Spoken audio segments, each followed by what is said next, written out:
আমাদের অন্যতম একজন অভিজ্ঞ কবি রয়েছেন আমাদের সঙ্গে, রফিক বকুল, যার এবার একটি নতুন বই প্রকাশ পেয়েছে, কাব্যগ্রন্থ সীমান্ত ডায়েরি। তার একটি নতুন এবারে কাব্যগ্রন্থ, তার সীমান্ত ডায়েরির জন্য রইল শুভকামনা, এবং আমরা রফিক বকুলের কণ্ঠে কবিতা শুনব। সাহিত্য পরিষদের সম্মেলন মঞ্চে উপবিষ্ট এবং সামনে গুণী কবি এবং সাহিত্যিক সবাইকে আমার আন্তরিক শুভেচ্ছা।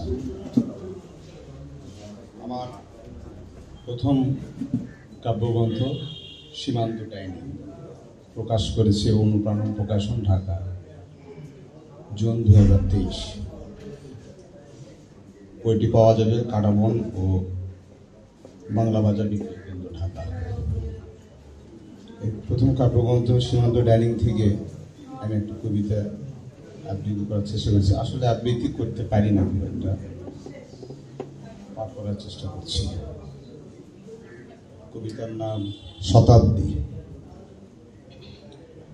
হাসপাতালের বেডে শুয়ে শুয়ে কাতরানো এই শতাব্দী সান্ত্বনার অভিব্যক্তি খোঁজে, বারবার চেয়ে চেয়ে দেখে সেবিকার চোখ, মুখ, হাত ও তার দুটি পা।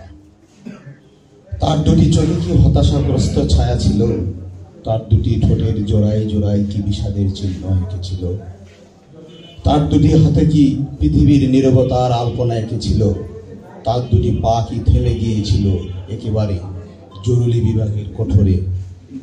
বড় চোখের অধিকারী শতাব্দী চিৎকার করে, হাহাকার করে বেদনায়।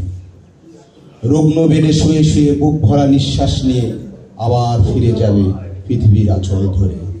অর্ধাঙ্গিনীর হাতে সম্ভাবনাময় ছায়া রেখে, সন্তানের ললাটে চুমো এঁকে পাতাদের অগোছালো সংসারে দাঁড়াবে সবুজ গাছের মতো। রাস্তার মোড়ে মোড়ে রুগ্ন পাতারা সেবার আকুতিগুলো অ্যাম্বুলেন্সে করে পৌঁছে দেবে সেবিকার কাছে, একটু সুস্থতার জন্য, একটু শুশ্রূষার জন্য, একটু ভালোবাসার জন্য। উঠে দাঁড়ানোর সাহসে বারবার চেয়ে থাকে সেবিকার দিকে।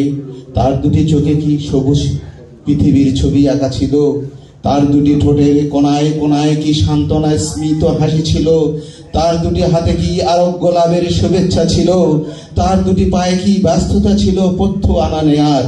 এ শতাব্দী রুগ্ন নয়, পাতারা রুগ্ন হয়ে আছে মৃতবায় গাছেদের ডালে বসে বসে। ধন্যবাদ।